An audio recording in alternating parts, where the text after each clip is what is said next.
Here we all work on the Mississippi. Here we all work while the white men play. Loading up boats with the bales of cotton. There's no rest till the judgment day. Get yourself a brand new gal. I love it, baby, with the apple of your eye. All that goes are high and low. They often do the fair, very cheap and high. Here we all work on the Mississippi. Here we all work while the white folks play. Loading up boats with the bales of cotton. Getting no rest till the judgment day.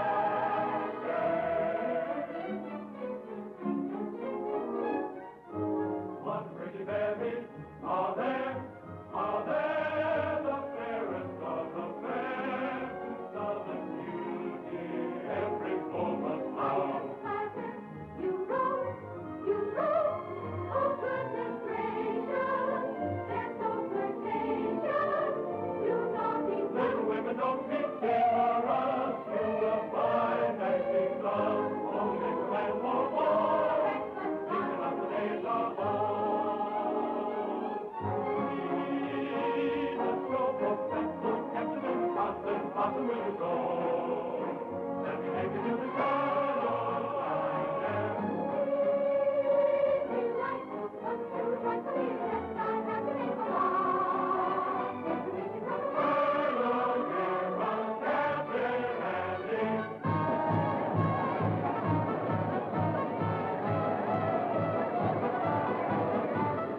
I have got such a wonderful show with the greatest of dramas and jolly comedies. Stephen Baker, the handsomest leading man, and beautiful Julie Laverne as well. Captain Annie's floating show. Thrills and laughter, concert after, everybody's sure to go. Captain Annie's floating show. Thrills and laughter,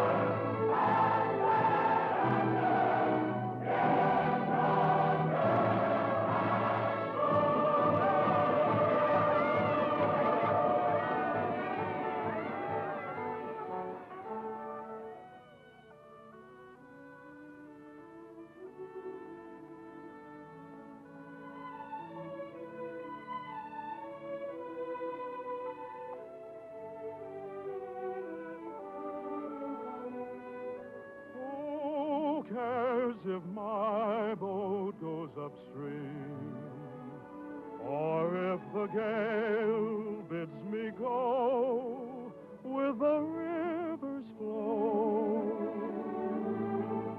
I drift along with my fancy.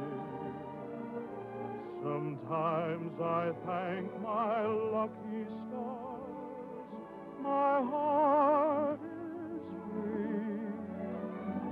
And other times I wonder, where's the mate for me?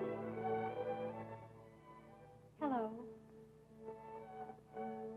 How do you do? Are you an actress? Oh, no, but I'd give anything if I could be. Why? Well, because you can make believe so many wonderful things that never happen in real life. Well, if you like to make believe one thing, why can't we make believe we know each other?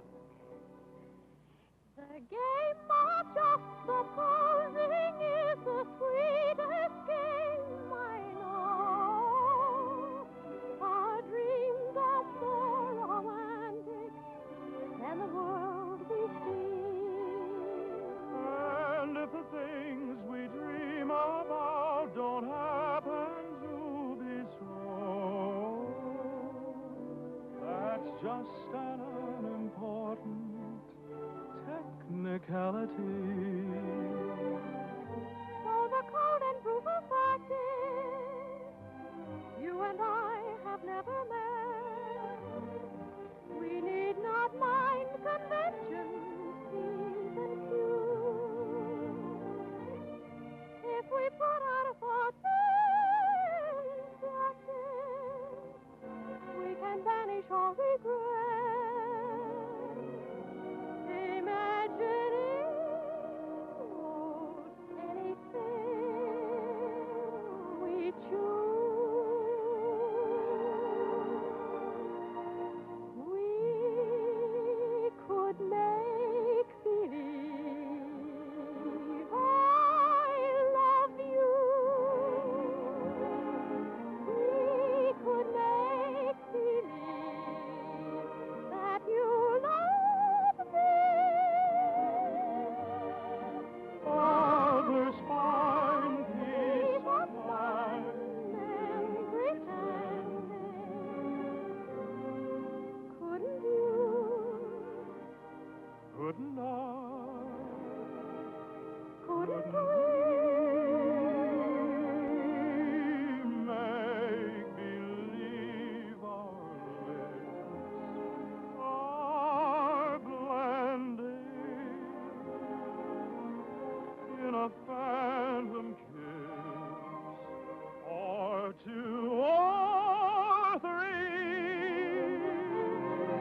I see you again.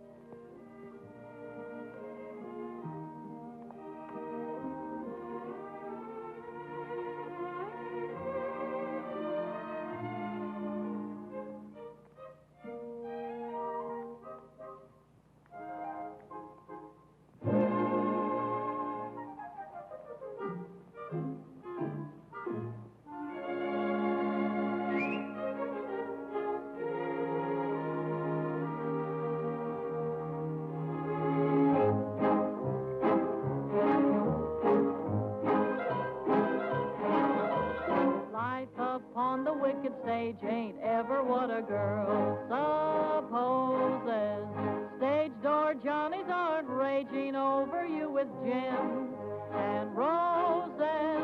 When you let a feller hold your hand, which means an extra beer or sandwich, everybody whispers ain't her life a whirl. Though you're warned against a ruining your reputation, when you played around the one-night trade around the great big nation, wild old men who give you jewels and sables only live in Aesop's fables. Life upon the wicked stage ain't nothing for a girl. So we listen to your moan and grieve. You must pardon us if we do not believe you. There is no doubt you're crazy about your awful stage. Life upon the wicked stage ain't never what a girl supposes. Stage door Johnny's are crazy over you with gems and roses. If some gentleman would talk with reason, I would cancel all next season. Life upon the wicked stage ain't nothing for a girl.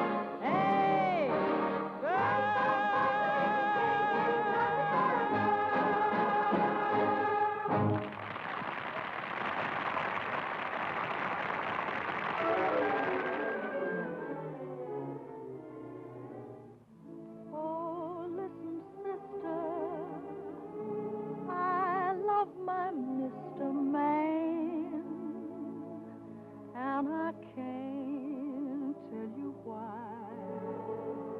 There ain't no reason for me to love that man.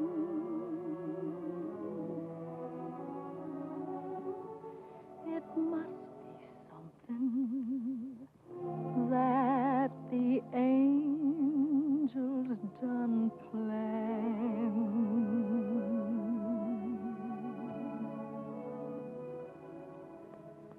Fish gotta swim, birds gotta fly. I gotta love one man till I die. Can't help loving that man of mine.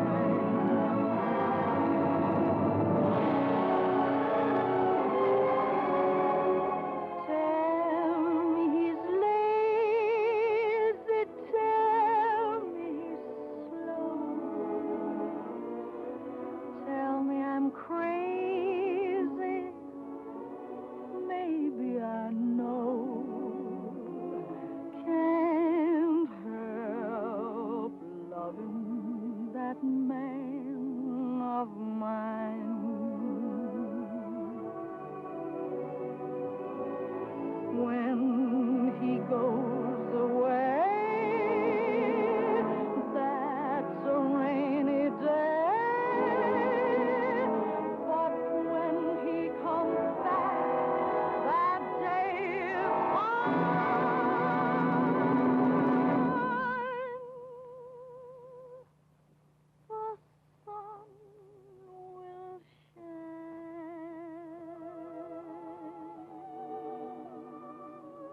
home as late as can be. Home without him ain't no home to me. Can't help loving that man of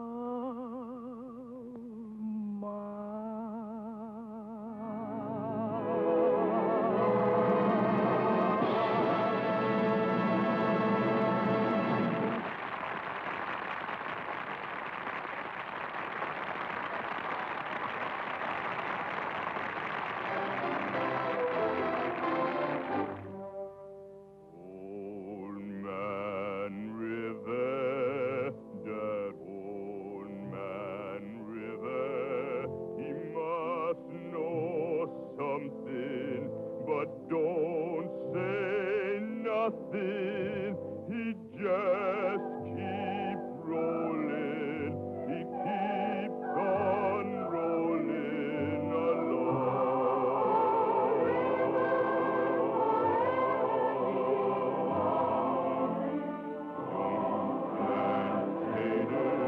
He don't plant cotton, and them that plant them is some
It'll run over a year. Well, all year old. Congratulations. What a status. Congratulations, Johnny. Number three.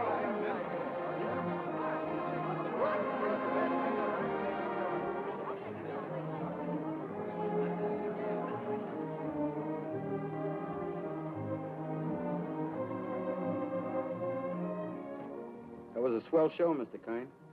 Well, thank you, Joe. Where to? The Waldorf, Mr. Kine? What was that, Joe? That big shindig you're throwing for you. It's down at the Waldorf, ain't it, Mr. Kine? Yes. But first I'd like to stop off at the house of an old friend. Yes, sir. Just for a moment, Joe. Turn right at the next crossing. It's not very far. I'm looking for an old brownstone house.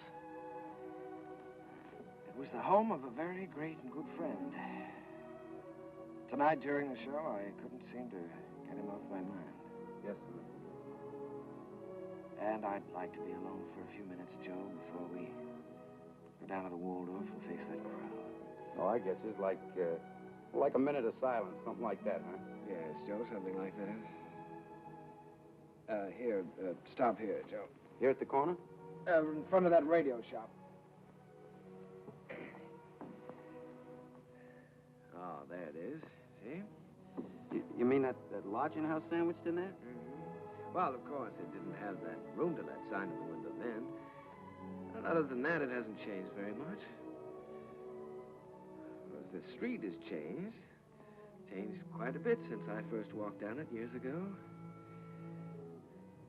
Joe, You notice this radio shop? Well, that was a bicycle shop the first time I ever saw it. I remember the day very well. It was spring, and I might have been any American kid coming down that street. I had a song under my arm, my hopes were high, and the world was wonderful. I was ambitious, and I was eager, but I needed a little help. I'd been told that the best man to give it to me was a man by the name of Hessler, James Hessler.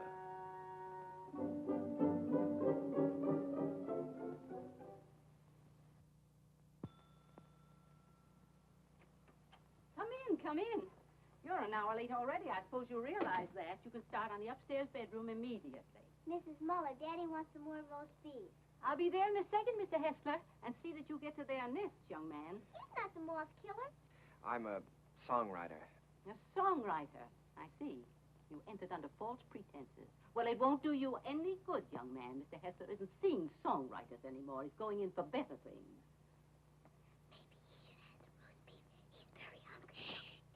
Roast beef in front of a songwriter. Oh, so You feel like you're going to fall down and faint, don't you? dear. Well, you can come in for a while. Can't have people fainting in the house, not even songwriters. Thank you. Come in.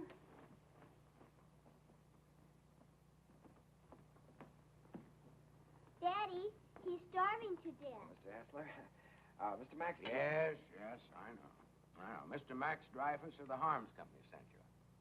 Written a little tune. He thinks it has possibilities if it's properly arranged. Now, I'm to help you arrange it. Look how skinny his neck is, Daddy. Why, he said that, He told you that I was the greatest arranger in America, and I should give you a few lessons, though. Oh, my friend, he's right. There's only one catch. I've given up arranging. I'm through dressing up silly little tunes for girl shows and beer halls. I'm going to write some real music for a change. Oh, here, Mrs. Set it down here. The trouble with you songwriters is all you ever think about is making money. Here, sit down, have some roast beef. oh, well, no, thank you. Go ahead, sit down. No, you never think of doing anything big, anything worthwhile, like Brahms or Puccini. No, don't sit down there, please. It's Mrs. Hessler's place, Rester, so we always keep it set for Oh, her. I'm sorry. Yeah, sit down here. No, all you fellas want to do is write sugary little tunes and make a lot of money. Did you ever hear Beethoven's Eroica? Or Mozart's Jupiter? Didn't they do something to you? Great heavens, doesn't genius touch you fellas at all? Daddy's a genius. Yes, Daddy's a genius. No, my friend, in 3 weeks I'm going to England where I can work and have some peace and quiet. No mushy little melodies to be fancied up for public consumption. I'm going to write a symphony. Daddy's going to write an opera just for me. Here, go ahead, eat up. Maybe it'll give you some gumption. Well, I'm terribly sorry, Mr. Hessler. I had a big lunch with Mr. Dreyfus just before I left. It was roast beef, too. Yeah, well, Oh, what's the matter? Just because you're not hungry, you don't have to go, do you? Have some brandy with me. Help me celebrate my liberation from mediocrity. Mrs., get a couple of liqueur glasses, will you? Sally, will you show the gentleman into the parlor? I'm going upstairs and see if I can find a bottle of Napoleon. Have you a song in there? Mm-hmm. I'm taking piano lessons. Daddy wants me to be an opera singer when I grow up. Why don't you write an opera? Well, Sally, I'm afraid I only write the silly little tunes. You know, the ones your father doesn't like. Let me see if I can play your song. Do you mind? Oh, I wish you would. It's very easy. Here.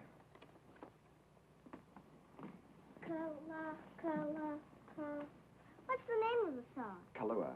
That's a funny name. Sounds like candy, like gumdrops. Well, it's the name of a very romantic beach in Hawaii, Sally. No, that's B. B natural. Here, let me show you. Now, here's the melody. Should be played with clarinets. Oh, no, wait a minute. No, that's not right. You've got to use clarinets to play the vamp. Oh, I was thinking of using brass there. Brass and spoil your finish? Good heavens, man, you've always got to save the brass for the finish. Oh. Well, what do you think?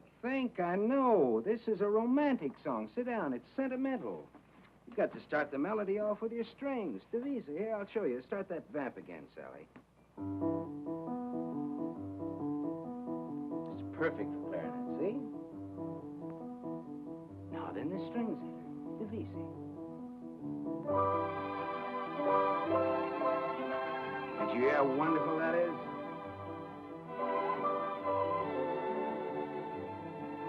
Now then, they had trombones, muted trombones.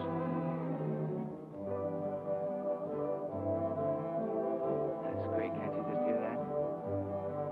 Sally?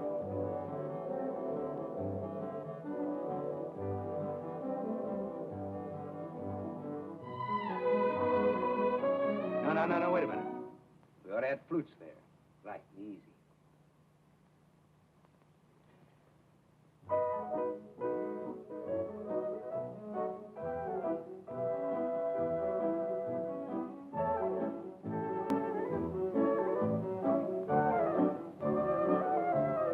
Now then, add your brass. Your strings, too.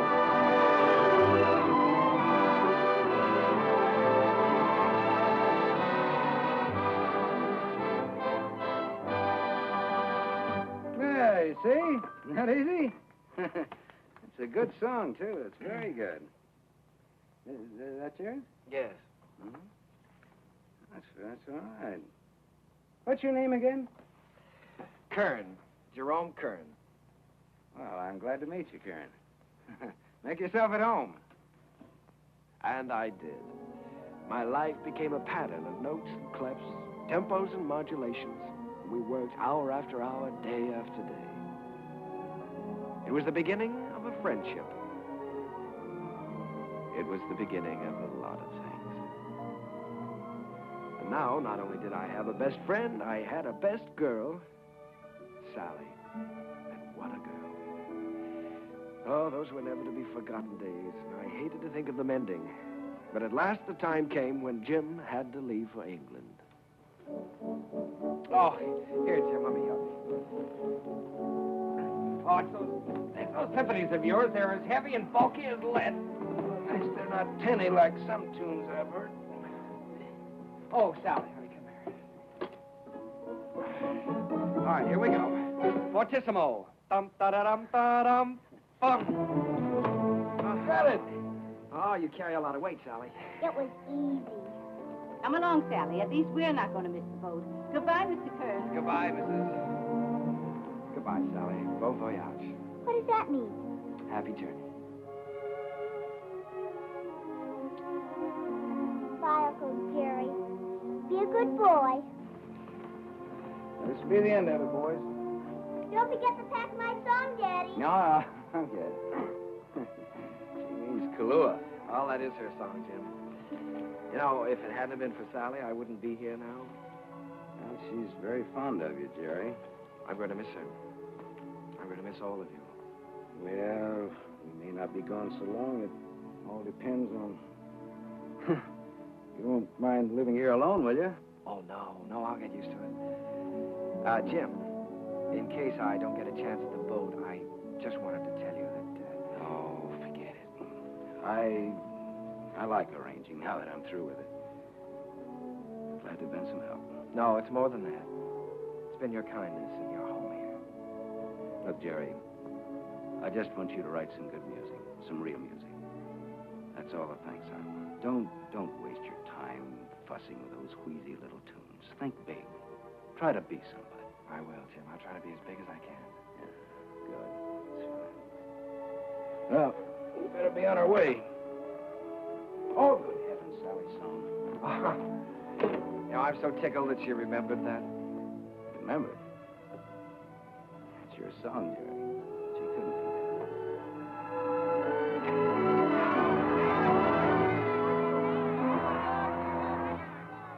I stood there watching that boat pull out of the harbor, and I was lonelier than I'd ever been in my life.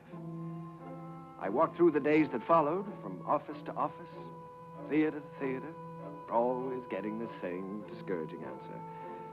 The big hits were all English or European, and the local talent just didn't seem to have a chance. Broadway was closed to an American. From 23rd Street to Times Square, they were all playing Follow the Leader. And the leader was Charles Froman. A moment. He's with Keller. Cecil Keller, the English composer.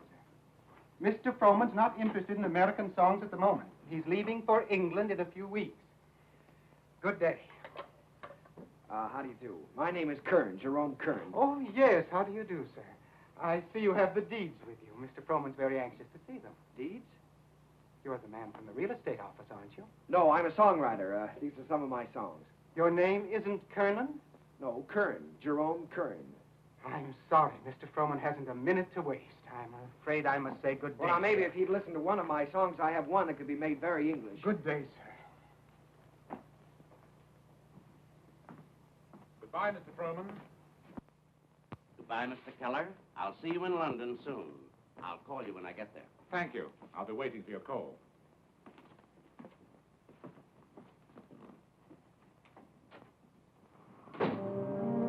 I made up my mind that I was going to try to write music with an English accent.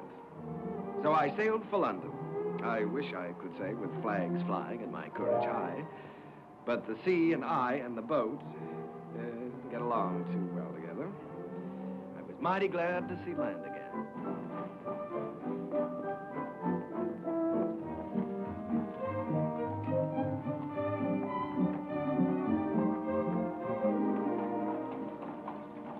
Excuse me, could you tell me where Mr. Hessler lives? Hessler? We have a Westley and we have a Smith. No, Hessler. Mr. Jim Hessler. Uncle Jerry! Sally. Oh, honey, it's so good to see you. We didn't know you were coming. Well, I didn't know I was myself. Daddy will be so glad to see you. Come on, we live right over there. All right. Oh, Sally, you're getting prettier every day. I'm a music teacher. Yeah. Well, the tables are turned. American songwriter invades England. That's pretty good, Jerry. That's daring, very original. You're thinking big anyway. It's a chance I'm taking, Jim. Say, you've got a little skin here, haven't you? Hmm? I haven't been getting enough roast beef lately, I guess.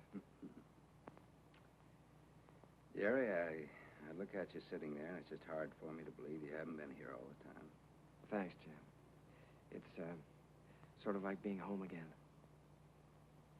How was the symphony coming along? All right? Oh, well, yes, I'm still in the note-making stages. Of course, I always believe in making plenty of notes. It's kind of like planting seed. One day they start to grow, and then before you know it, lo and behold, your symphony's all written. Uh-huh. Simple and easy, huh? Not as difficult as writing those silly little tunes. Well, no, it's the quiet here that does it, Jerry. Peace in this place is just so thick that you can float on it. It's a rustic pastoral. Wait a minute, now, answer that telephone. Oh, the doorbell. Will you get the door, please? You got to do something about that. Yeah. No, there's a picturesque pastoral. Hello. Who? I can't quite. Oh, Mr. Edwards. Yeah, put him on. Come, Sally, it's time for Hello, George. Fine. I don't want to. Tomorrow, I'll be glad to. I'm not going to have a lesson. For dinner, good. Hessler, you behave yourself. All right, I'll be there. Bye-bye. George Edwards. The producer? Yes, he wants me to come up and sit in on a rehearsal of the new I show. don't want to take that piano lesson. Uncle Jerry's here. You've got to talk to your daughter. I can't do a thing with her anymore. Well, This is Uncle Jerry's first day here, and I shouldn't be made to take lessons, should I? Should I, Uncle Jerry? Well, I think you should have one day off, maybe, huh? That's the end of her. There was some hope for her until her Uncle Jerry arrived. Now she's spoiled for good and all. Come, we get ourselves a cup of tea. you know, Sally, I'm inclined to agree with you. I think Uncle Jerry's arrival does call for a celebration. Now, what'll it be? London or the fair? Oh, the fair, Daddy. Please, the fair. All right. The fair it is.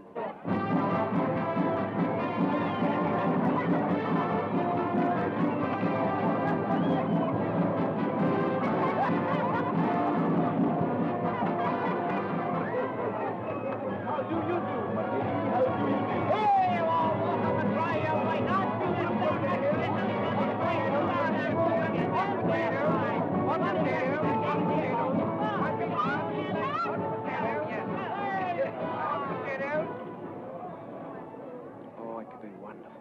could be wonderful.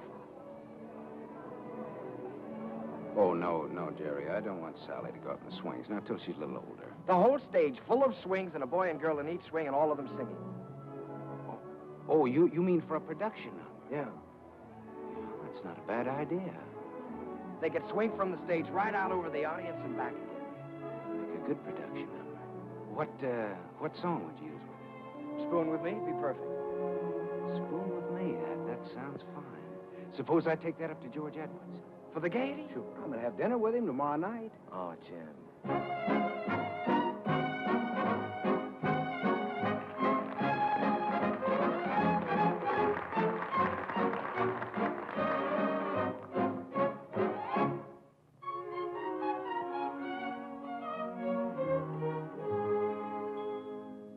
I don't know why I am so very shy. I always was demure. I never knew what silly lovers do. No flirting I'd endure.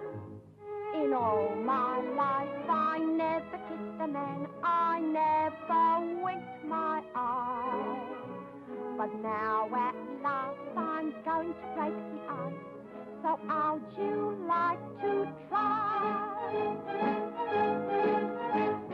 How'd you like to spoon with me? I like. How'd you like to spoon with me? Well, rather. Sit beneath an oak tree, large and shady. Call me little Tootsie, Woodsy baby. How'd you like to hug and squeeze? Indeed, I would. Dangle me upon your knee. And if I could. How'd you like to be my lovely Tootsie? How'd you like to spoon with me? What a daisy.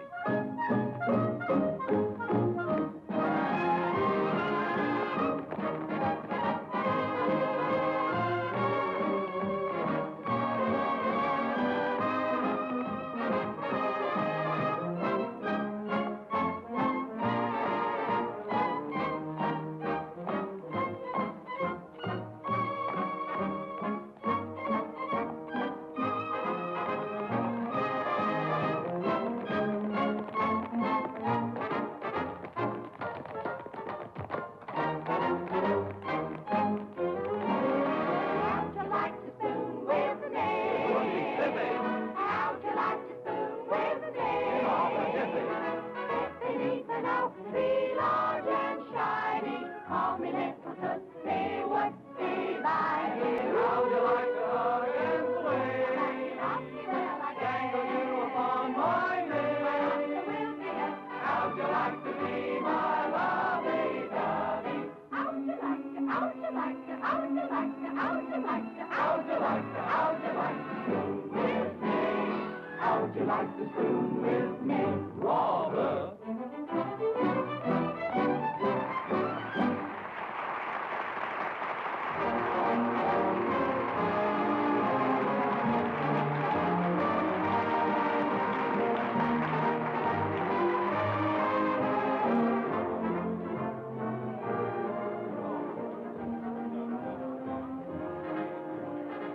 Pardon me for intruding. You've been pointed out to me as the composer of that delightful number with the swings in it. My name is Froman, Charles Froman. Mr. Kern, I want to congratulate you. Roman. I'm sorry, sir. It isn't my number. My name isn't Kern. There's Mr. Kern, sir, down the bar bit. That gentleman there, why, he can't be the composer. It's him, sir, sipping sherry. And a very nice gentleman he is, too, sir, for a musician. Mr. Froman, I have something here which I know you'd like. It's a beautiful number with parasols, with all sorts of parasols.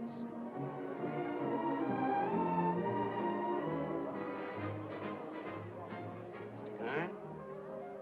Oh, Mr. Froman, how do you do? I'm very glad to know you. Mr. Kern, I want to tell you I think your swing number is delightful.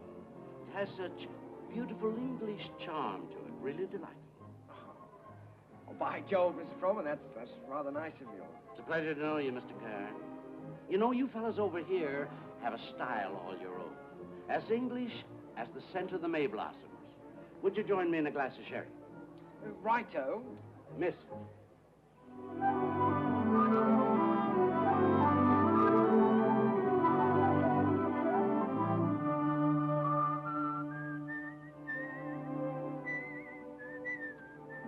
I'd give that one up if I were you. One song at the Gaiety, I think you can afford to take a rest. Well, if I could finish it, I know I could interest Froman in it.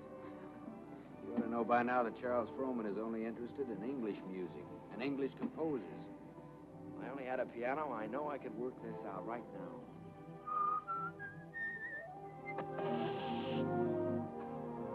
Flat. Well, it looks like you do have a little work to do.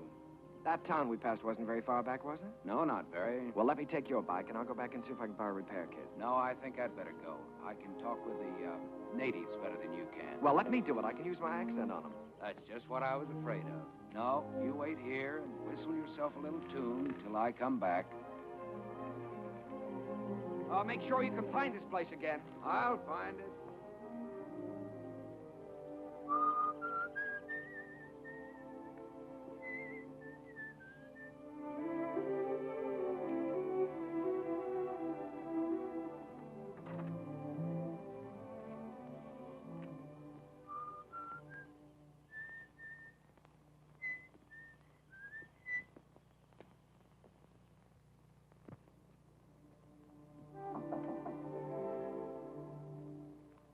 I say, is anyone there?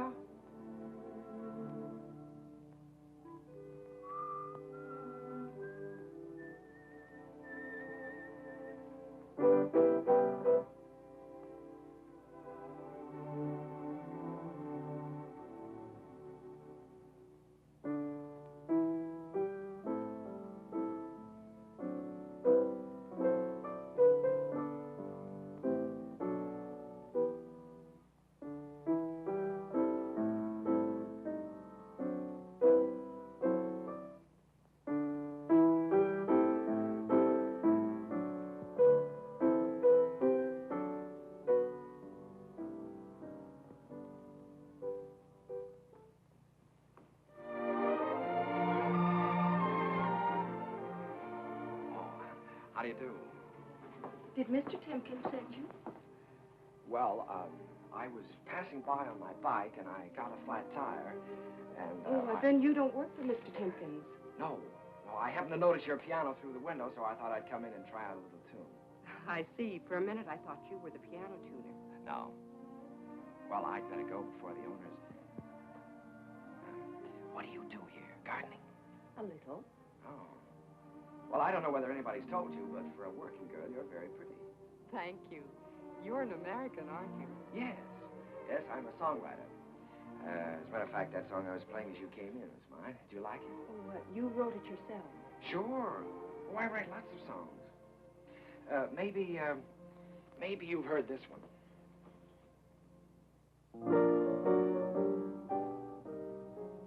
Why, that's from the Gaiety.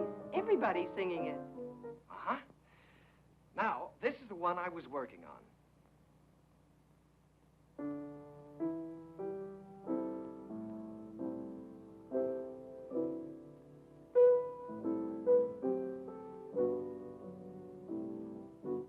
That I'm going to try to place for the Gaiety, too. Of course. I would if I were you. Don't you believe I wrote these songs? Tell me, when you compose, do you always break into people's houses to borrow their pianos? All right, I'll tell you what I'll do. If I place this with the Gaiety, I'll send you tickets and you can come and see for yourself. Will you? I'll tell you when I get the tickets. I beg your pardon, miss, but your mother would like to speak to you. She's in the upstairs sitting room. Thank you, Katie. I'll be right up. Well, I'm terribly sorry. But I still wrote those songs. And I'll still be waiting for the tickets. Will you? Wonderful. I won't forget.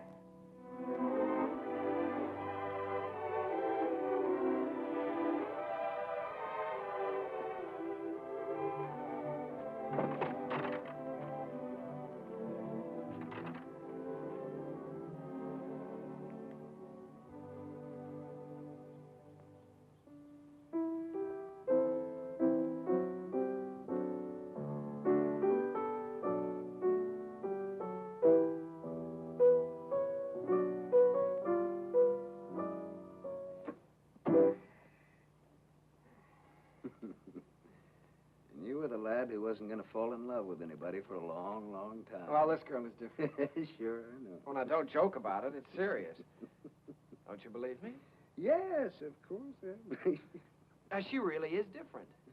I know. Her hair is like spun gold shining in the sunlight. Well, I don't know about her hair. She had a kerchief on, but her eyes were like pools in the starlight. Even with her working clothes on, she's the prettiest girl I've ever seen. I'm sure of it.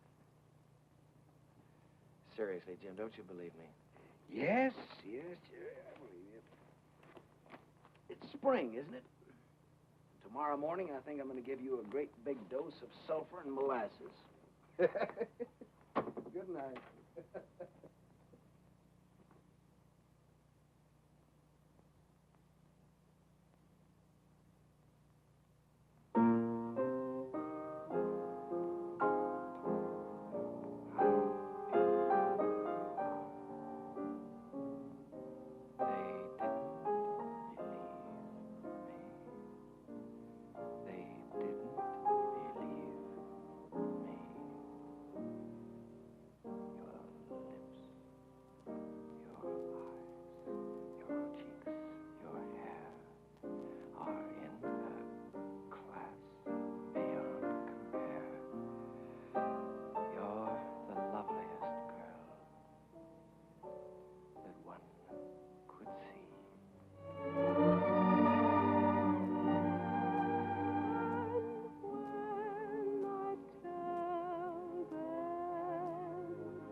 Noticed.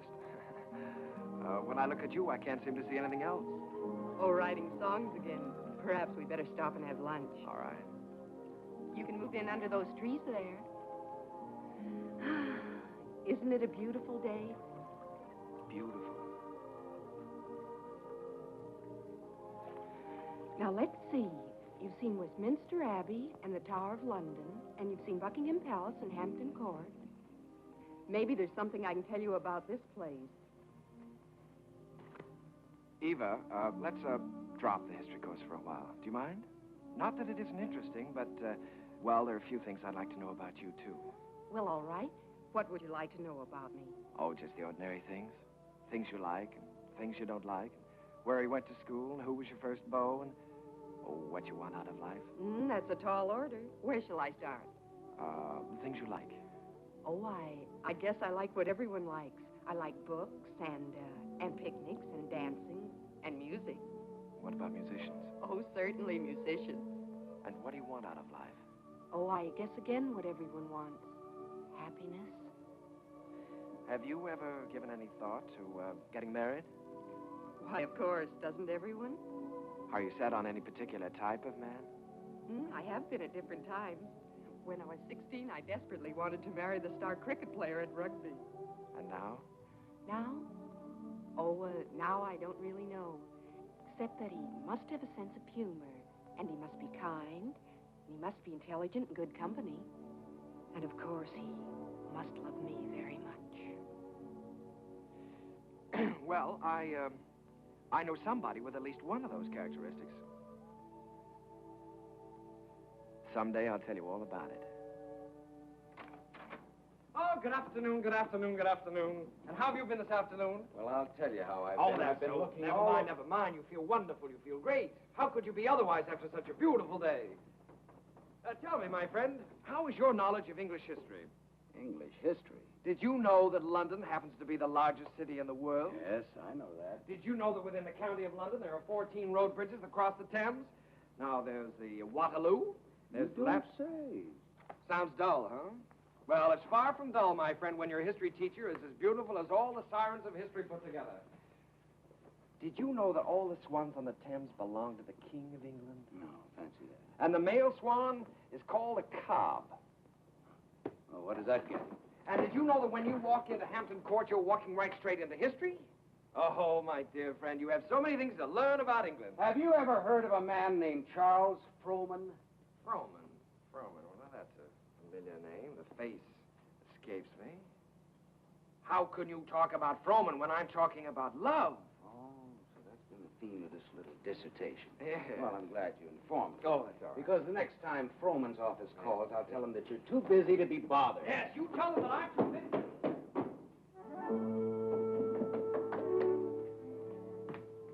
Did you say the next time Frohman's office calls? That's what I said. They've been calling you all day. But why should I bore you with such trivial details? Well, what do they want?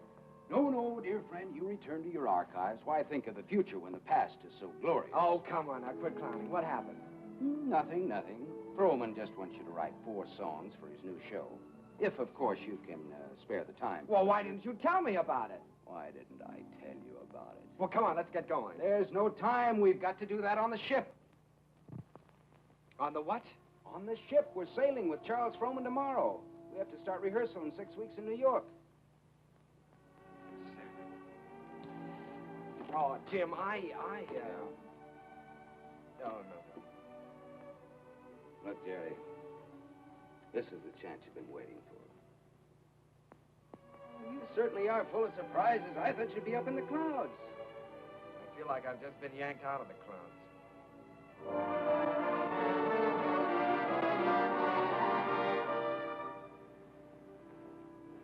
Jerry, aren't you coming down for lunch? Oh, no, Jim, I'm not very hungry. Now, look, you've got to snap out of this. It isn't the end of the world, it's the beginning. Here you are on your way back home with a Charles Frohman contract in your pocket. Why, you ought to feel wonderful. I know it. That's what I keep telling myself. You go back to England. If I just could have seen her once more. Jerry, it was all we could do to catch the boat. You couldn't help that. You talked to her on the phone. On the phone? What can you say on the phone? Hello, it's nice seeing you. Take care of yourself. Oh, Jim, there were so many things that I wanted to say to her. Now, look, Jerry, you've got to think about your career. Things are just starting for you. Yeah? You can say that over and over again, and you know what happens? What? Nothing. Jim, you know, for the first time in my life, I'm lonely. Here I am on a ship full of people with you, and I might as well be on a desert island all by myself. Did you ever feel this way? Yes, once. What did you do about it? I married the girl. Oh, hello, Mr. Frohman. Hello there. Been looking for you two. You weren't down to breakfast? No, The first day out is always a little rough on me. Well, good Englishman should have his sea legs by now. Come and have lunch with me. Mr. Frohman, there's something I must tell you. I'm not an Englishman. Mr. Kern, there's something I must tell you. I never thought that you were. At least not after the first 15 minutes. Matter of fact, I'm very proud to be able to present a new American composer to Broadway. Thank you, Mr. Frohman. I have a lot of faith in you, Jerry. Just received a wireless from Julia Sanderson. She's accepted the part of the girl from Utah. Wonderful. Now I've got to have a great song for her. It's a love song. He's got one.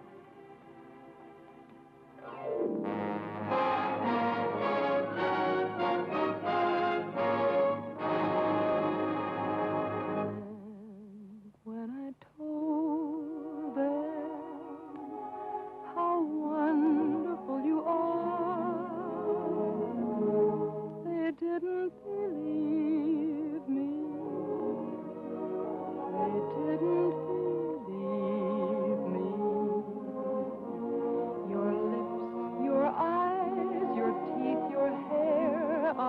class beyond compare.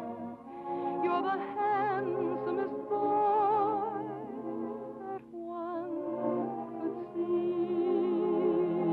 And when I tell them, and I'm certainly gonna tell them,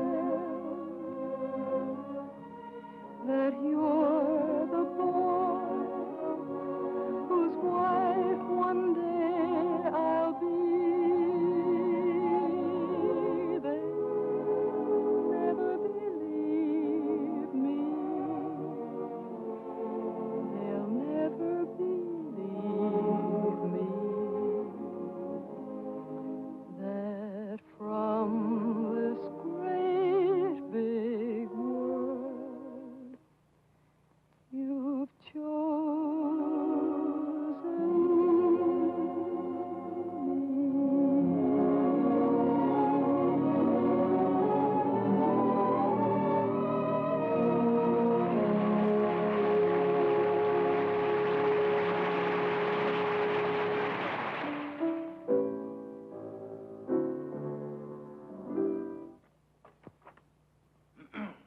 Here.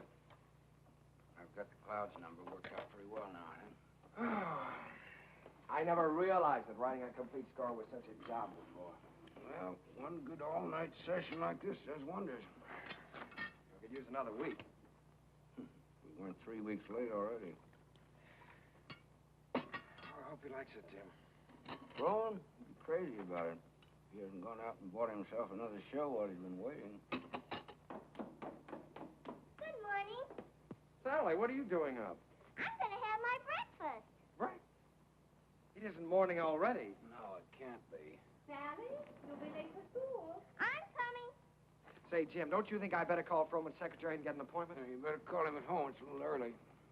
Good morning. Bryant, 2446, please. Do you think it's in good enough condition for him to hear? Oh, yeah, sure. It's in good shape for a first draft. Hello, this is Kern, Jerry Kern. Mr. Froman was expecting me to call today about an appointment. He's leaving for England. Well, but he promised that he was going to listen to my show, Oh Boy, for his next production. Sales today. Oh, all right, thanks. Well, that's it. He's gone over to buy himself another English show. Well, he can't. No?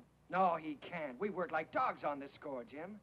And I had all my plans made, too. After he bought it, I was going to jump the next boat for England. I'd forgotten about that young lady. Wait a minute. I've got an idea. My passport is still good. Why don't I take the same boat he's taking today? Wonderful. Get him on board ship and he can't get away from you. That's right. Then I can sell him the show. Wonderful.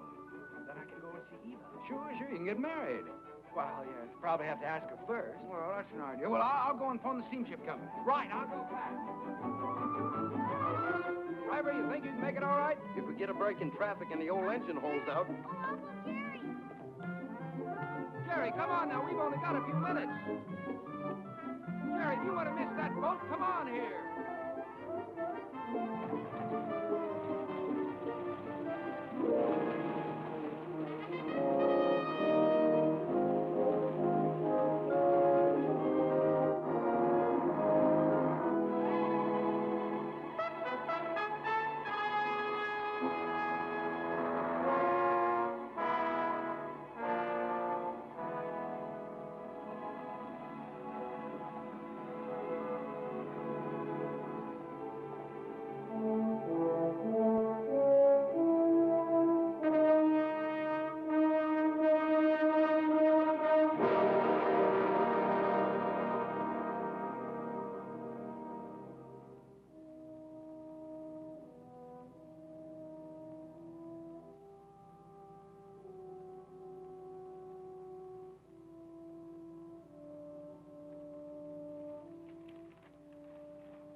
Charles Froman. It's like watching an era crumble in front of you.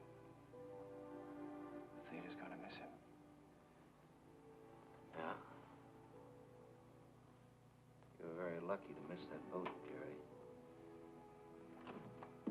Seen Max around?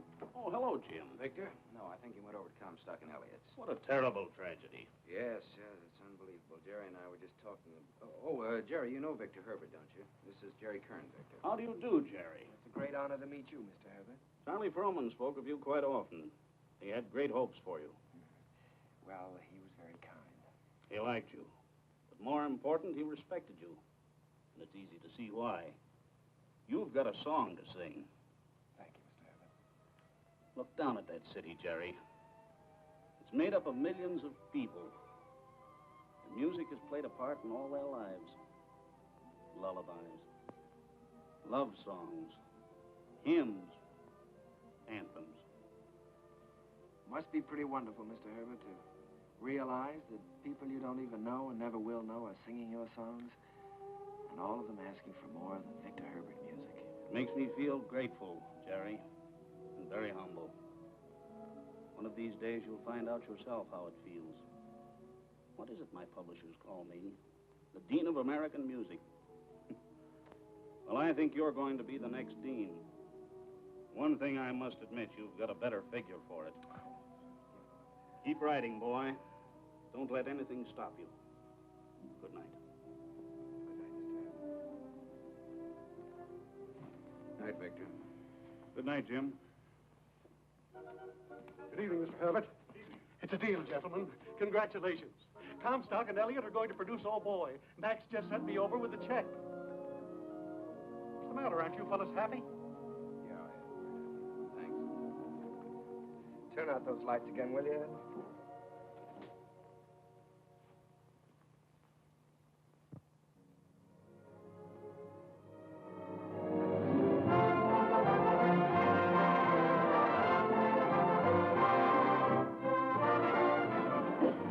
Well, there it is, in lights. How does it feel? Well, it feels pretty good. If I could just get rid of some of these butterflies in my stomach. How do you feel? Well, I've got a little butterfly trouble myself. I suppose you think we're standing in front of the theater on 39th and Broadway. No, what do you take me for? This isn't 39th and Broadway. This is the top of the world. Pretty nice world, isn't it? Yeah, it's great. It's wonderful what a difference seeing your name in lights can make, isn't it? Come on, we better go in or we miss the show.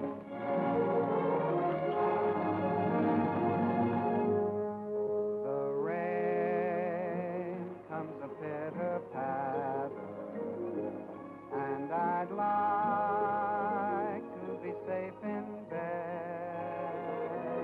Skies are weeping while the world is sleeping, trouble heaping on our heads.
wake me up. Don't anybody wake me up.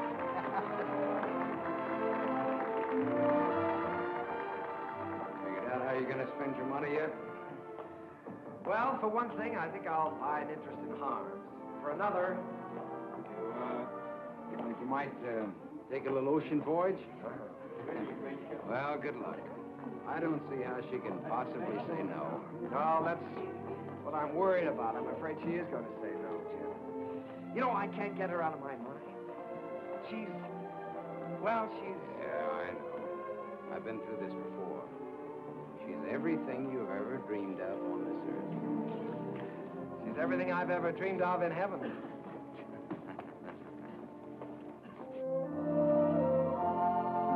Oh, Jerry, let's stop here, shall we? All right.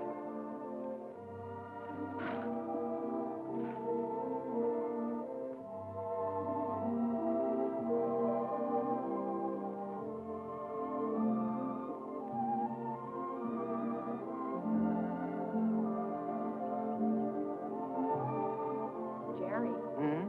you know, you didn't write very often.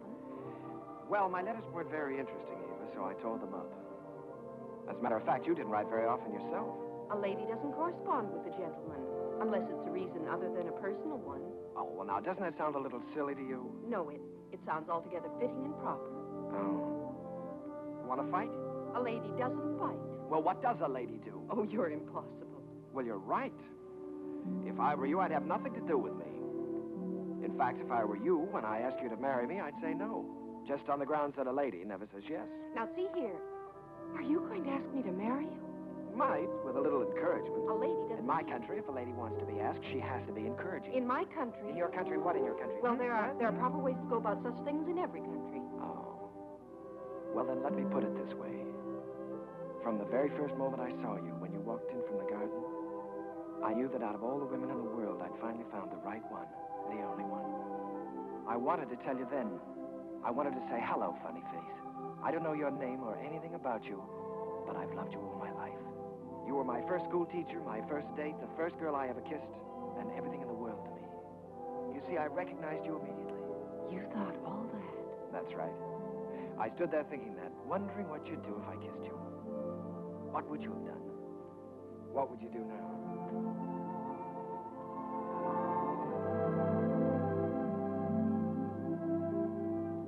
Will you marry me, Eva? Thank you so much. I'd love to. Hello, Mr. Kern. Hello, my darling.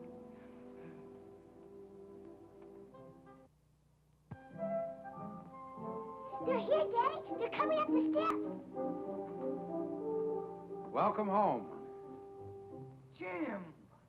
What, you old fox, you really did it this time. Nothing, my boy, nothing, just a little gesture. Jim,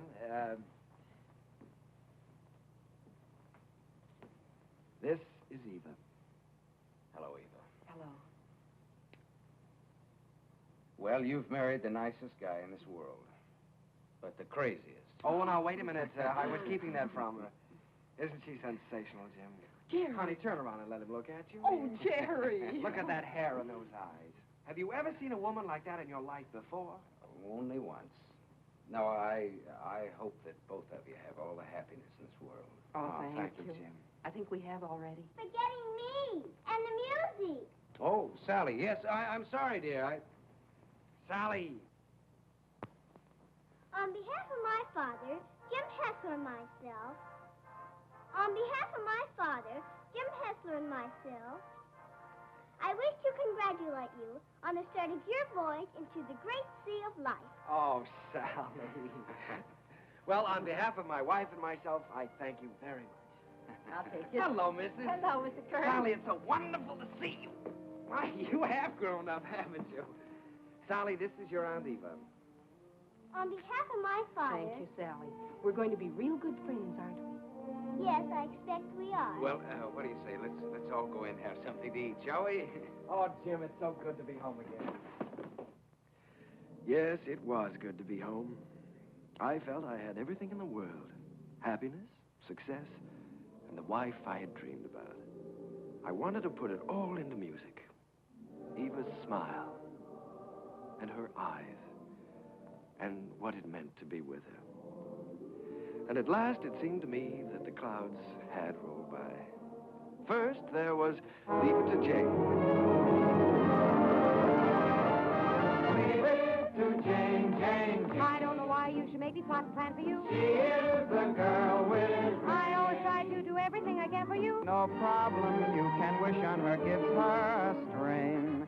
She'll tackle gaily, a score or more daily. If something is on your mind, And I can see that there is not a doubt of it. comfort you soon will Leave it to find. me, I will soon get you out of it. If you have started worrying, kindly refrain and just hand over the whole thing to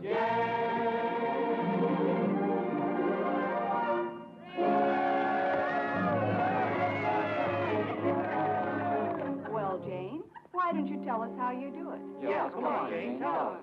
Oh, but it's really very simple. I just study up on the famous women of history.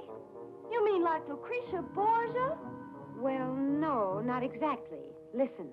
In days of old, beside the Nile, a famous queen there dwelt. Her clothes were few, but full of style, her figure slim and svelte. On every man that wandered by, she pulled the cedar barra eye.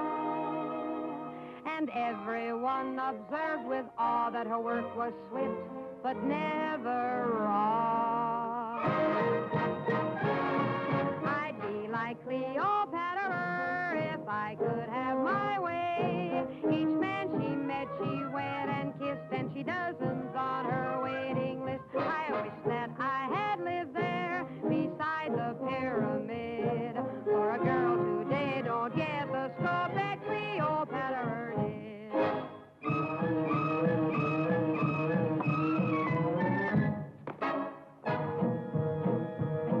She danced new dances now and then, the sort that make you blush. Each time she did them, scores of men got injured in the rush. They'd stand there gaping in a line and watch her agitate her spine. It simply used to knock them flat when she went like this and then like that. That dancing Cleopatra was always on the spot. She gave those poor Egyptian kings something else to watch besides the Sphinx. Mark Antony admitted that what first made him skid was the wibbly wobbly wibbly dance that Cleopatra did.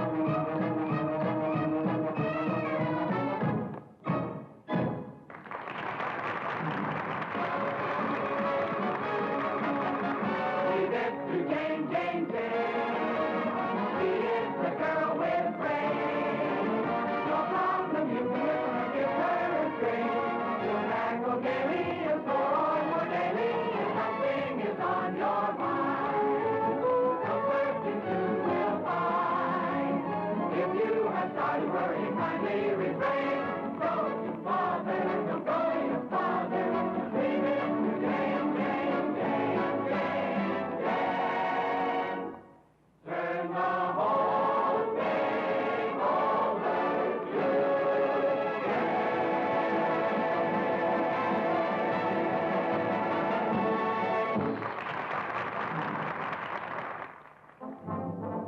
Once again, Broadway belonged to the Americans. To George M. Cohan, Irving Berlin, George Gershwin, Vincent Yoon, Buddy DeSilva. I was working in mighty great company.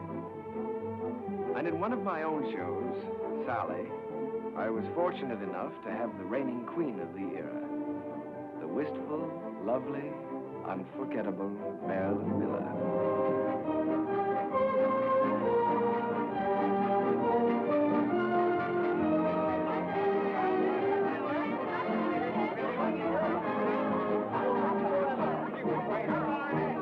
I got a couple of photo photos All right, Larry, thank you. Hazel, my dress. I have it right here. We're going to have to hurry. How's it going? Mike, Oh, no, this is mine. To see me quit? you covered up. More flowers from Mr. Dixell. Oh, how wonderful. Says the first act was a dream, signed Flo. Wish she said the second act. Don't worry about the second act. Second's better than the first. No. Thank you. Hazel, is everything ready for the quick change? Everything's ready in the stage dressing room. All right. Thank you. Hazel, you got everything? Yes, everything's here. All right, let's go. Good luck, Miss Miller. Thank you. Good luck, dear. Oh, fine, Miss Miller. Some luck, Keep it up, Marilyn. Keep your fingers crossed, Johnny. You bet. Oh, here you are, Miss Miller. Everything is ready. All right, Sam. Thank you. Here you are, Miss Miller. I got it nice and warm for you. Put it right here. You got everything now?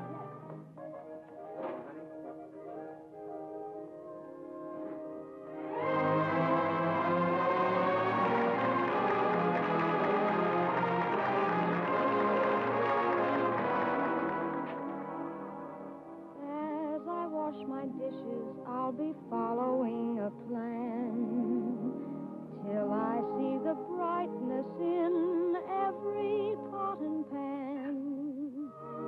I am sure this point of view will ease the daily grind, so I'll keep repeating in my mind.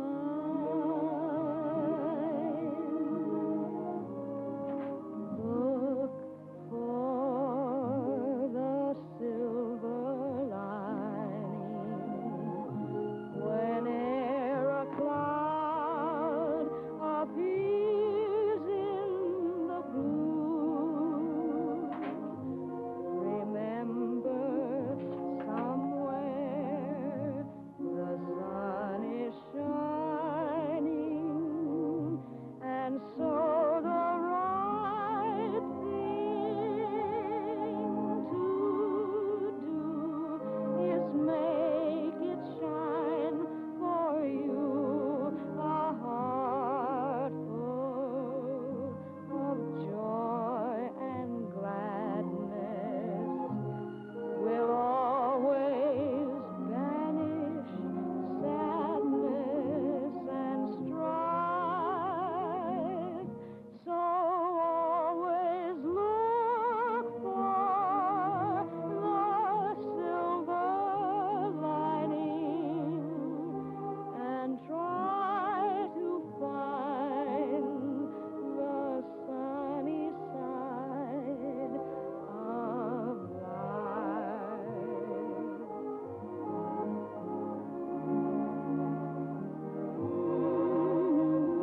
So always look for the silver lining and try to find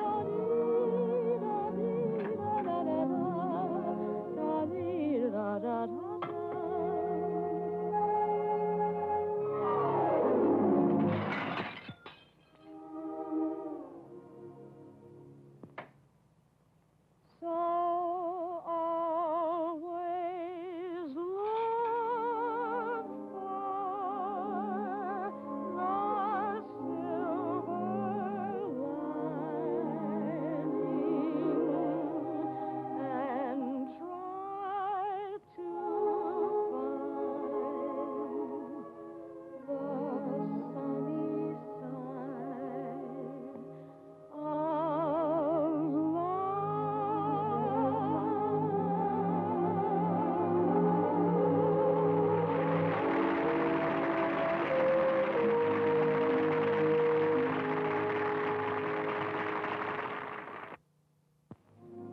I never thought I'd ever keep a scrapbook, but it was nice to know that people were singing my songs and asking for more. Night Boat, Good Morning, Dearie, The Ziegfeld Follies. Curtains went up, curtains came down, and I think I got to look a little more like a musician. Eva grew lovelier with every passing year. Our life was rich and full and very satisfying. And Jim and I, well, we grew a little grayer, a little more settled, perhaps. He was still working on his symphony, Or so he said. But on the whole, the years didn't change as much. However, they certainly did change Sally. She was quite a young lady now. She'd been away at school. In fact, many schools. Well, Sally. Hello. Darling. Well, Sally, I thought you were at school. Well, I was. Oh. What happened this time? I just can't stand that school anymore, Uncle Jerry. I've left, and I'm not going back. What does your father say about that? Well, he hasn't said anything yet. He doesn't exactly know. You see, I just left there this morning, and I came right out here to talk to you. Oh, Uncle Jerry, I had to leave. I hated it so much I couldn't eat or sleep or anything. This is the third school you've left now, isn't it, Sally? Yes. Well, now, it seems to me that you ought to be able to make a go of one of them. Oh, I just don't seem to fit in very well. The kids all seem so... Oh, I don't know. All they're interested in are parties and clothes. They seem to think that's all there is to life. Oh, Uncle Jerry, I wish you'd talk to Dad for me. He'll listen to you. Well, Sally, you know your father isn't well. Then I ought to be home where I can take care of him. You ought to be at school completing your education. You want to make something of your life, don't you? Oh, I've had an education, and now I want to get down to something serious. Oh, Uncle Jerry, you did promise you'd help me get a start in the theater. I said I'd help you when you were ready. Your father wants you to complete your schooling first, Sally, and he's the boss. Oh, Uncle Jerry, Dad's forgotten what it's like to be young and feel like this, but you haven't. You haven't forgotten what it's like to stand on Broadway and look up at the lights and think, someday I'll see my name up there. You remember that feeling, don't you, Uncle Jerry? Yes, Sally, I've got to admit it, I do. Well, then that's more important than school or anything else in the world, isn't it? Isn't it, Uncle Jerry?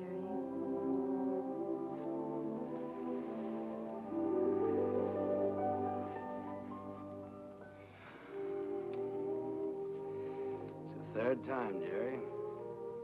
Yes, I know. Maybe we shouldn't have made her go back before.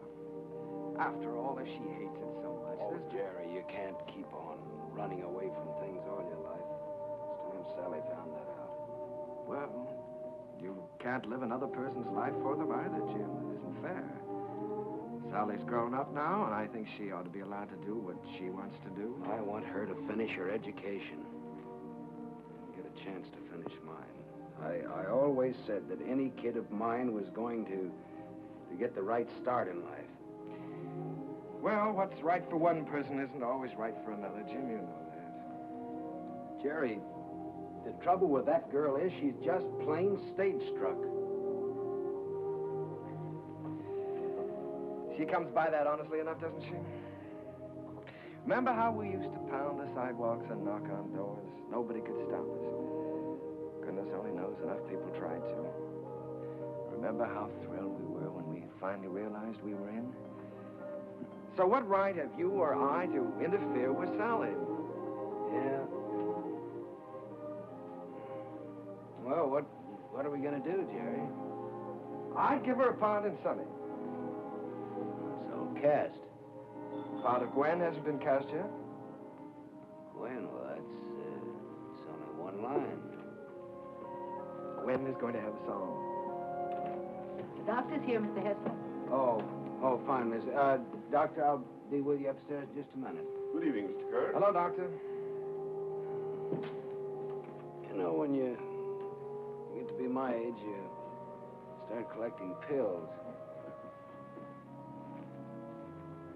Well, Jerry, I hope that works out all right.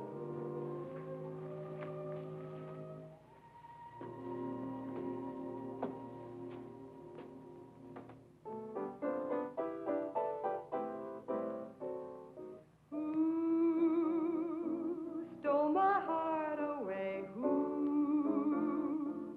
makes me dream all day, dreams I know can never be true, seems as though I'll ever be blue. Very well, Miss Miller, and you? Hello, Oscar. Jerry. This is a charming number. I was just telling Jerry how much I liked it. What a fine lyric you've written. Oh, thanks. Jerry, I've just been talking to Mr. Dillingham, and he thinks that Who should be a big production number instead of a solo, and that, of course, Marilyn ought to sing it. Oh. Well, then, of course, we'll have to do it. It puts me in rather a tough position, though, Oscar. After all, I did write it for Sally. I know you did, Jerry, but we'll give Sally something else. Oh, she's going to be awfully disappointed. It's a wonderful song, and I'd love to sing it, but I hate to take it away from her. Well, it's for the good of the show, Marilyn. I think you're right, Oscar. Have you thought, though, how you're going to tell Sally? It's not going to be easy. Oh, I thought you should tell her, Jerry. Oh, I was afraid you would. Well, after all, you know her so well, it shouldn't be too difficult. Well, it would be a lot easier if I didn't know her so well. Would you like me to tell her? I'm sure she'll understand. Would you do that, Marilyn? Certainly. Ask her to meet me in my dressing room. And don't worry. Thank you, darling. But Uncle Jerry wrote that song for me. I know. And I know how disappointed you must be, too. But, Sally, disappointments are part of the theater, and you've got to be able to take them. Well, the very same thing happened to me in my first show. I had to give up my song to the star. I think I felt pretty much as you're feeling right now. Then I think it's a pretty low, miserable trick for you to pull on someone else. Sally, listen to me a minute. This is your first show. You're just starting. And there are going to be a good many songs and a good many shows for you. It may be difficult for you to understand now, but one day you'll realize you've got to give and take, whether you like it or not. I'll never take a song away from anyone else, especially if it's their first real chance. Sally, please don't put this on a personal basis. I don't want to take the song away from you. Then why are you doing it? Mr. Dillingham thinks it's best for the show. And what's best for the show is more important than what I want or you want or any personal feelings involved. Don't you see that, Sally? Yes, I see it all right. You're trying to take my song away from me, and you aren't going to get away with it. Uncle Jerry wrote that song for me, and I'm going to sing it. I don't care whether you are the star. You're not going to take it away from me. Sally. You can't have my song, Uncle Jerry. Don't let her talk you into it. I don't care what happens. You can't have my song.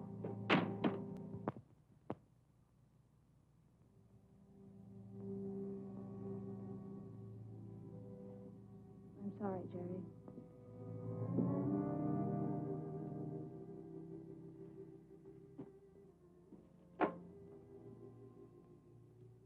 What is it, Sally?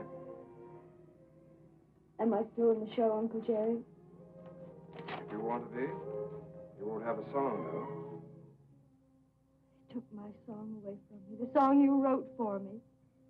Sally, there's a little thing called the good show.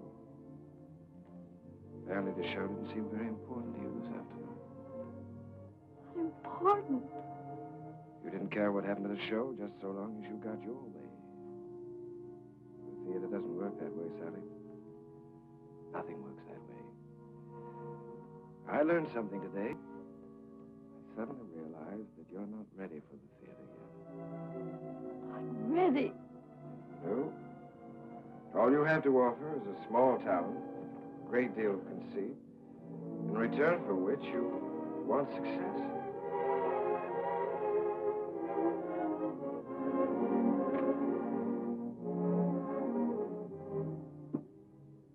Sally, I've known you and loved you ever since you were a little girl. I couldn't love you anymore if you were my own child. I must say this to you. You're not going to get anywhere in this life by using people. Until you realize that, you're not going to have the respect of anyone. Sally, I'm ashamed of you.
You come a-running back into my memory's eye. Little playmate was my game mate in the day gone by. Ragged dresses, tangled dresses, flying o'er the hill. Heaven bless us, you know that's the share of Jackson's Hill. You funny little willow, that describes her cruelty.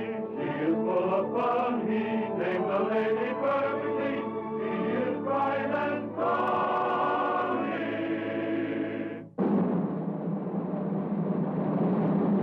Never comb your hair, Sonny. Leave the breezes there, Sonny. Let your stockings fall down for shocking, 'cause down is all that you do. Smiling all the while, cowboy. Where'd you get your smile from, boy? Little Sonny girl, be my honey girl, Sonny.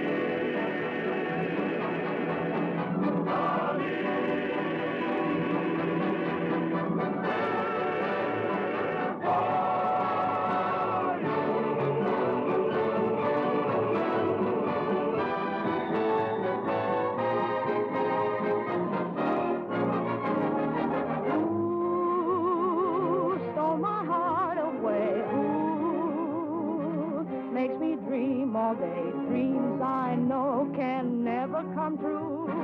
Seems as though I'll ever be blue. Means my happiness too. Would I answer yes to? Well, you ought to guess too. No one but you.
You really care for the one you care for. Can it be? Who can it be? Never guess who has stolen my heart away. Makes me dream of dreams I know can never come true. Seems as though I'll ever be blue. Means my happiness too. I answer yes to. Well, you ought to guess who.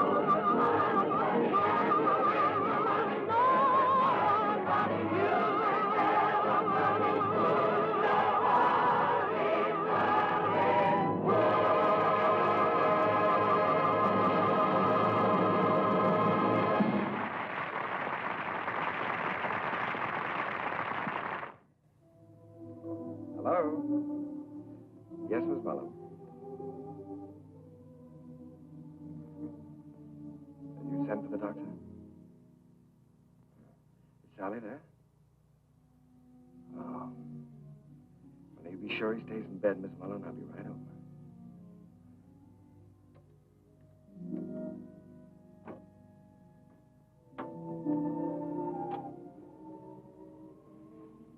Doctor get here? He's upstairs in Mr. Hessler's room.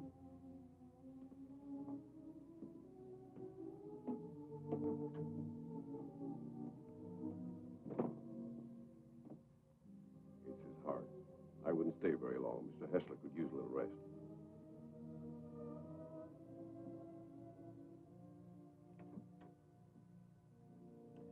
Well, good evening, Jim.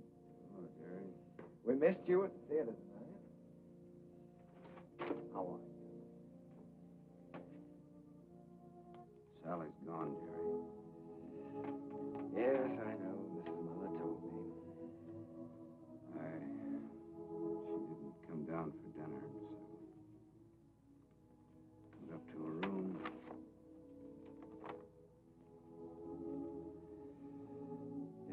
Jerry, I'm going out on my own. Don't worry about me.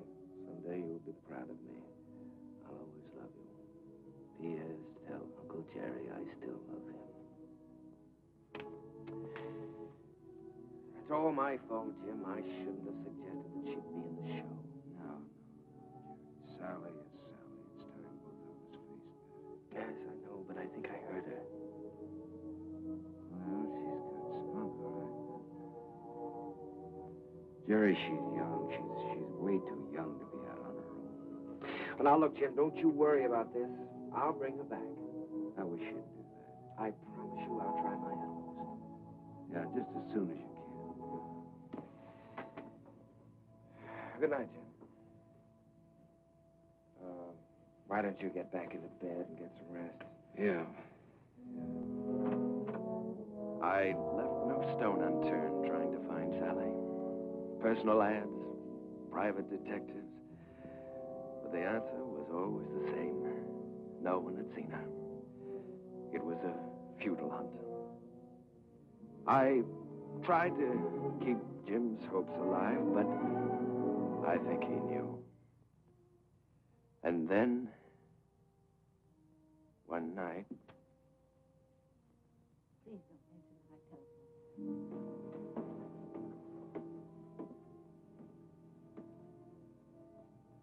I think, Mr. Kern, you'd better go up right away. He's been asking for you.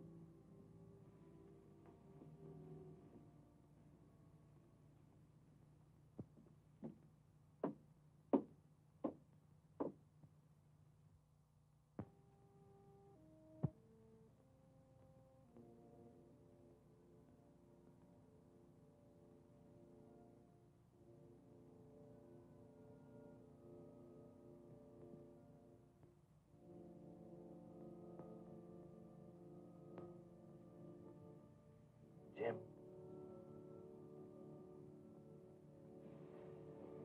I was just driving by. I thought I'd drop in and say hello. Yeah. You forget I've known you a long time. Feeling better, aren't you? Yeah. Yeah, I'm fine. That's good. All you need now is a little rest. Kind of quiet around here now. Yes, it is, but things will be popping again just as soon as Sally comes back. Have you heard from her, Jerry? No, not directly. But I've got a couple of very good leads. I've got a hunch it won't be very long now. Then I'm going to see to one thing, Mr. Hessler. You're going to finish that symphony. I've kept you from that too long now. Oh, I forgot about that symphony. Forgot about it years ago. Well, what about your notes? I never made any notes. I was just posing as usual. You know, I used to go around hollering about being a genius. You are a genius, Jim. You with your wheezy little tunes. You were writing the real music.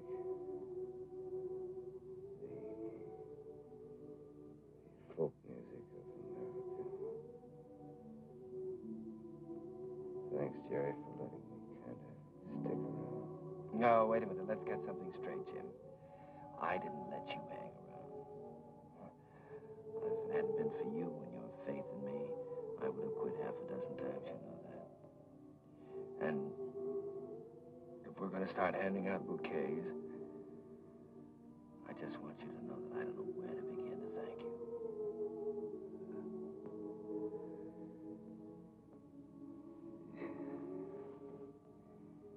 You're a great man, Jerry. It's been a privilege getting in on that music. It's been a lot of fun. Now, let's not talk that way, Jim. In a couple of weeks, you'll be back at that piano, screaming for more and more brass.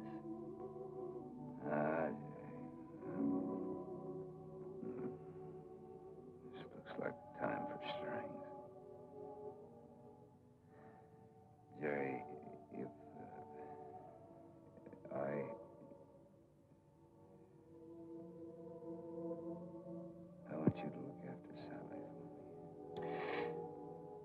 Jim, you're going to be all right. So is Sally. In a couple of weeks, well, we'll be laughing about this.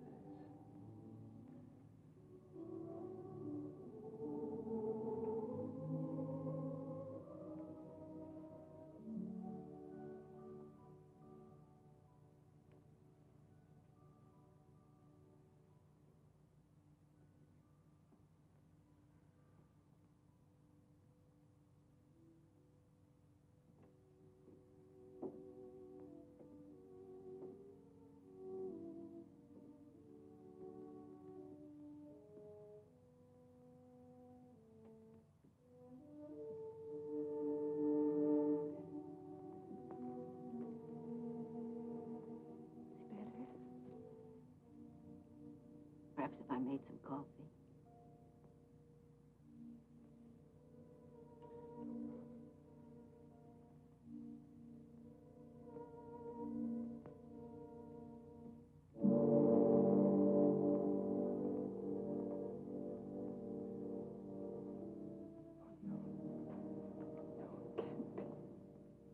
Mr. Kern had hardly closed the door when he...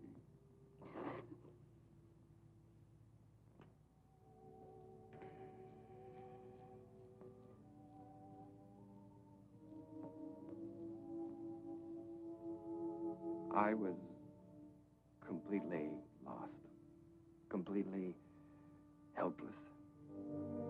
Jim was gone, and I had failed him, was still failing him. I'd lost a world with Jim's passing, and everywhere I walked with ghosts, reliving lost hours, pacing a world of memories. I couldn't even think in terms of music. I began to feel that I might never write again.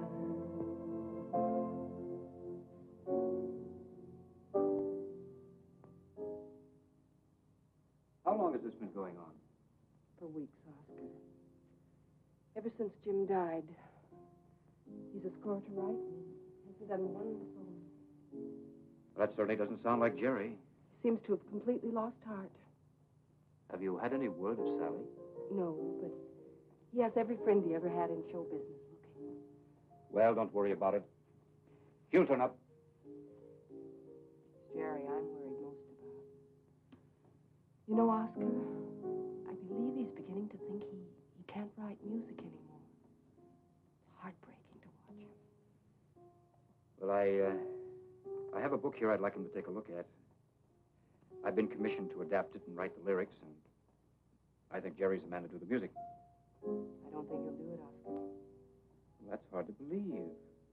There's never been a time as long as I've known Jerry when you couldn't excite him with a good story.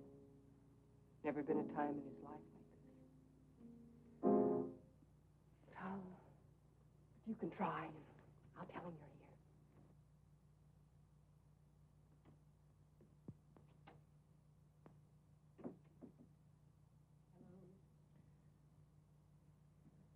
How's it going, dear? Oh, fine, darling, fine. I was just tinkering a little bit with the melody, but it's going to be all right. Of course it is. Aye, it is raining, isn't it? Jerry, Oscar Hammerstein's here. Oscar? Oh, darling, why didn't you tell me? Oscar, come in.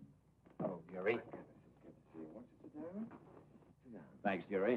Well, what's new? I'll tell you what brought me out here, Jerry. I came across a novel that I think's going to make a great show. Now, if you'll do the music, I'd like to do the book. Oscar, I'd love to. I really would, but I have so many commitments right now that I don't think it wouldn't be fair to you or anyone concerned. Suppose I leave the book with you and you glance through it when you have time. Oh, it's no use, Oscar. Well, I'll leave it anyhow. See you next week. Won't you stay for dinner? I'd certainly like to, but I have to get back to town. Bye, Eve. I'll see you to the door, Oscar. Bye. Bye.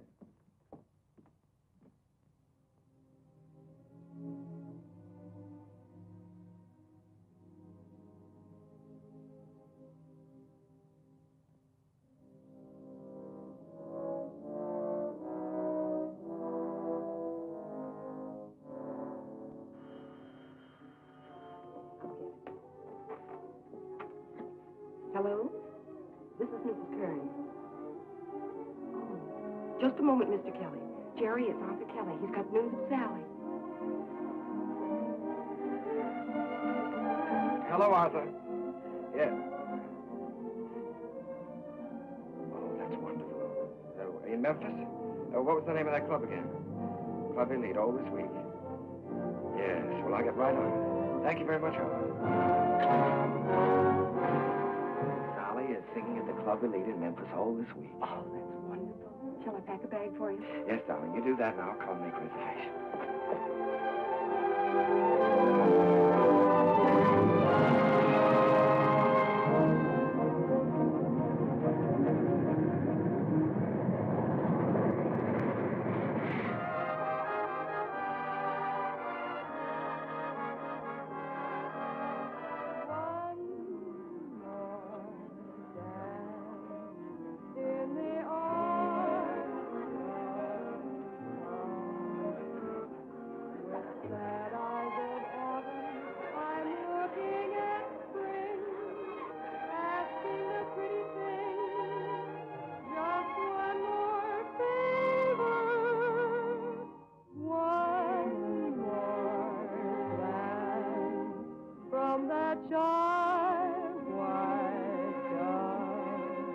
One more night, if you will.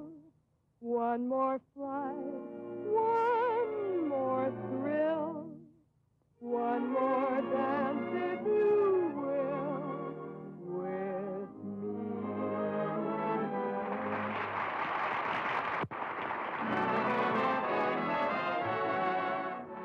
Will you dance with me?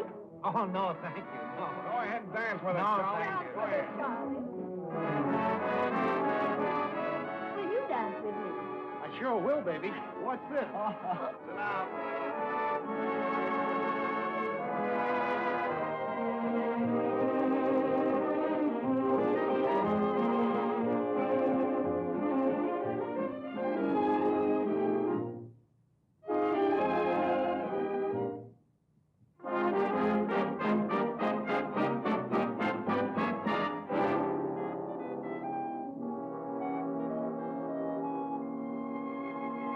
Think of what you're losing by constantly refusing to dance with me. You'd be the idol of France with me. And yet you stand there and shake your foolish head dramatically while I wait here so ecstatically. You just look and say emphatically, Not this season, there's a reason. I won't dance, don't ask me. I won't dance, don't ask me. I won't dance, madame, with you. My heart won't let my feet do things they should do. You know what? You're lovely. So what? I'm lovely. But oh, what you do to me. I'm like an ocean wave that's bumped on the shore. I feel so absolutely stumped on the floor. When you dance, you're charming and you're gentle, especially when you do the continental. But this feeling isn't purely mental. For heaven rest us, I'm not asbestos. And that's why I won't dance. Why should I? I won't dance. How could I? I won't dance. Merci beaucoup. I know that music leads the way to romance. So if I hold you in my arms, I won't dance.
Sally. Uncle Jerry. Oh, Uncle Jerry, I'm so glad to see you. What are you doing here? Well, I was out front watching the show. Did you see what we did to your number? Yes. As if you like to show me. Not at all. As a matter of fact, I liked it. I wish that some of the people who think my music is highbrow could have seen it. I'm so excited, I don't know what to do. You look wonderful, Uncle Jerry. More handsome than ever. How's Aunt Eva? Oh, she's fine. But of course she misses you. I miss her, too. I miss you both. Is she with you? You haven't told me yet what you're doing here. No, your Aunt Eva's in New York. And I'm here because somebody told me I could find you here. I've been looking for you for a long time now, Sally. Uncle Jerry, you shouldn't have bothered. I'm all right. Oh, I'm sure you are, but I promised your father I'd look after you. Sally, I want you to come back to New York with me. I can't, Uncle Jerry. I'd like to, but I can't. When I heard about my father, I never realized he was so ill, Uncle Jerry. You know I never would have left him. I know that, Sally. When I heard about him, it was as though someone had forced me to look into the mirror for the first time. I loved him very much, and I knew I'd broken his heart. I was spoiled and selfish, and I knew that I could never have any respect for myself again unless I did what I said I was going to do. So you see, I can't go back right now. I'm making my own way now, and I'm pretty good at it, too.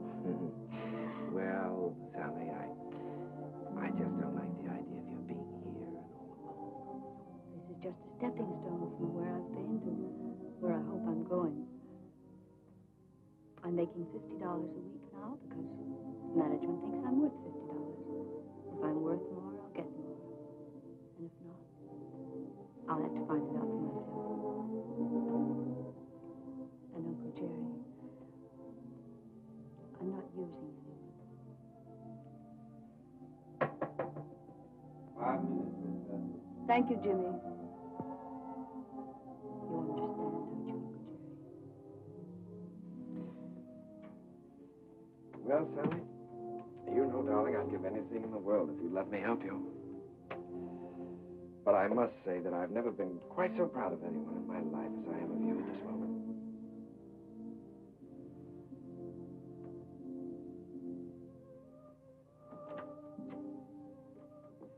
Good luck, darling.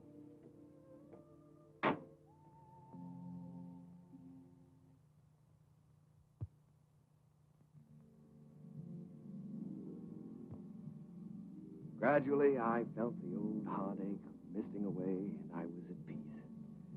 The promise I had made Jim had been fulfilled. Sally was going to be all right. I walked along the river that night, with the river wind in my face and the taste of it on my lips. And I stood there listening. A sudden excitement thrilling through me, listening to the song of a river that makes its way right through the heart of America. And the voice of that river was the laughter, the tears, the joys, the sorrows, and the hopes of all America's people.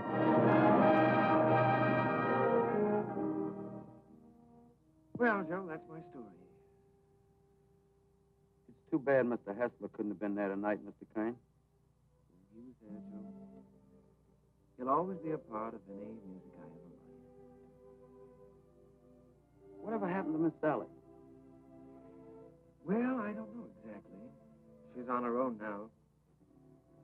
Maybe I'm just getting tired or something, but ever since Jim's been gone, I feel like everything is sort of ending for me. Maybe my music is ending too, Joe. Ending? After that show tonight? Hey, I gotta get you back to the Waldorf. You got some vows to take. No, sir, Mr. Kane. Your music ain't ending for you.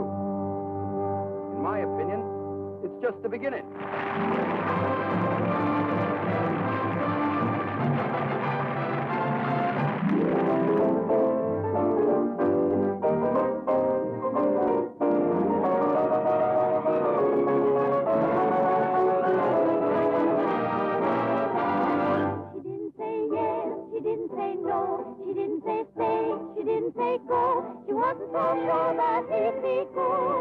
wasn't even sure that she'd be good. So what did she do? I leave it to you. She did just what you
I heard the laughter of her heart in every street cafe.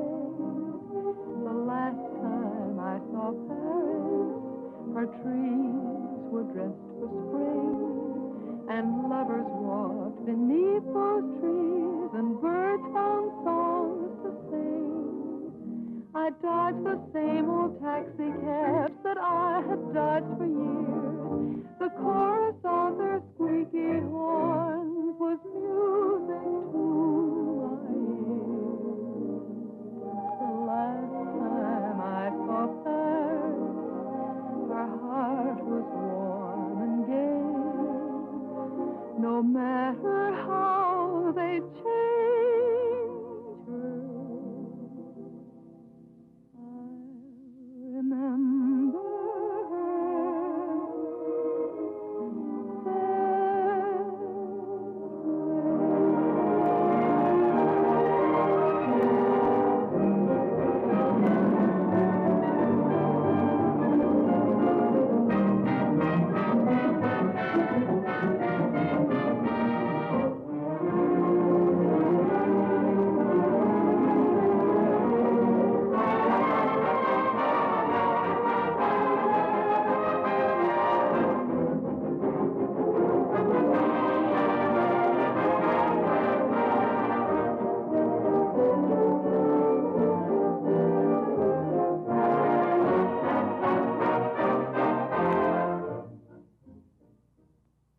Do sit down, Mr. Curry.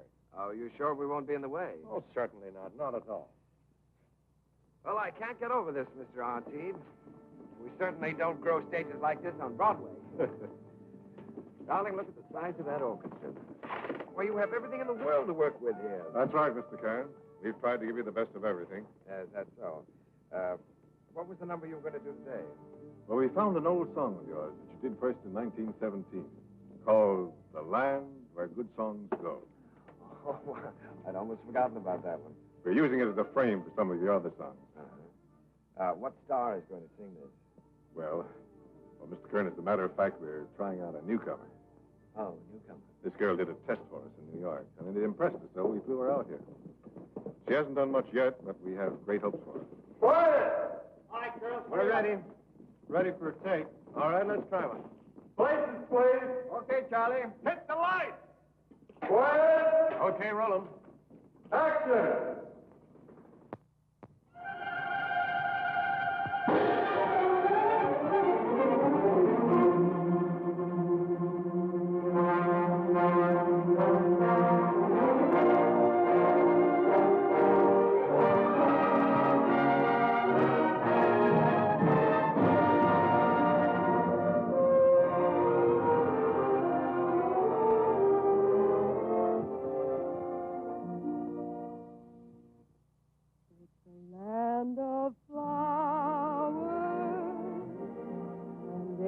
no showers, with sunshine in between,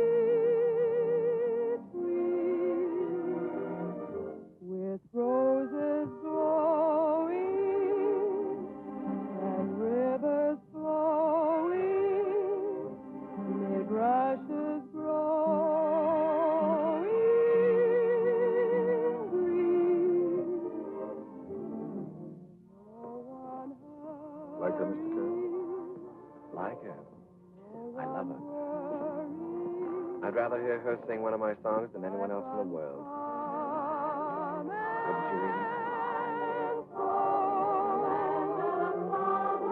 And I wish someday I could find my way to the land where the good song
am I giving?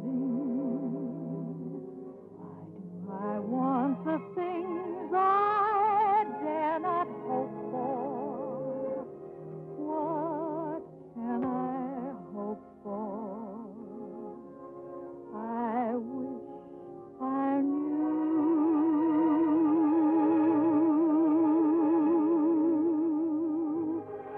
Why do I try to draw you near me? Why do I cry? You never hear me. I'm a poor fool, but what can I do?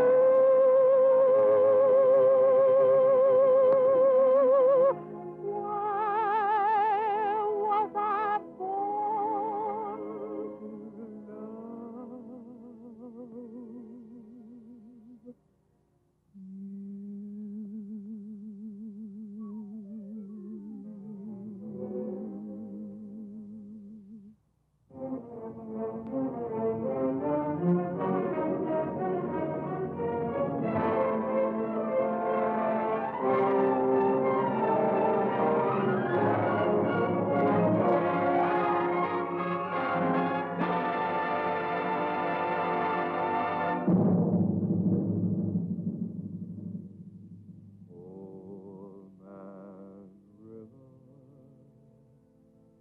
That old man river, he must know something, but he don't say nothing. He just keeps rolling. He keeps on rolling along.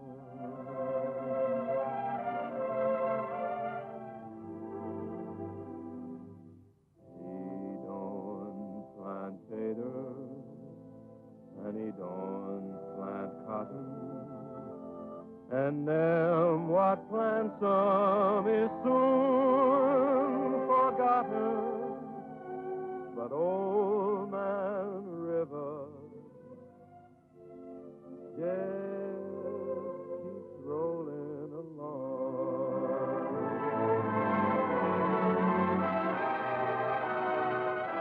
You and me, we sweat and strain, bodies all aching and racked with pain.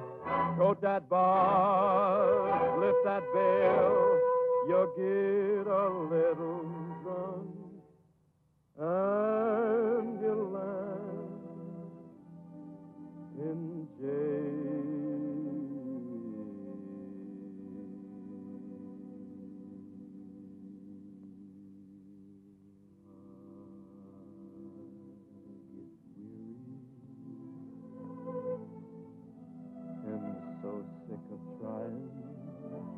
I'm tired of living, but I'm feared of